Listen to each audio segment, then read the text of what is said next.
തോടത്തിൽ രാജാവേ മകം വീണു. സ്വർഗ രാജാവേ മകം വീണു. ബേത്ലഹേമിലെ തോടത്തിൽ രാജാവേ മകം വീണു. സ്വർഗ രാജാവേ മകം വീണു.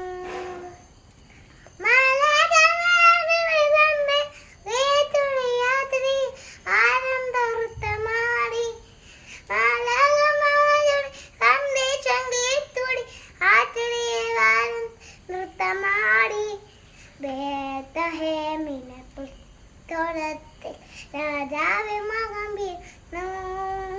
രാജാവേ മകം വീണു. അതെ, അവർ രാജാവാണ് ഉണ്ണിയേശുവിൻ്റെ വരവിനായി നമുക്കും നമ്മുടെ ഹൃദയത്തിൽ പുതുക്കൂടുണ്ടാക്കാം. എങ്ങനെയാണെന്നറിയാമോ? കൊച്ചു കൊച്ചു നന്മകൾ ചെയ്തും സുഹൃത്ത ജപങ്ങൾ ചൊല്ലിയും നമുക്കും നമ്മുടെ ഹൃദയത്തിൽ പുതുക്കൂടുണ്ടാക്കാം. Happy Christmas.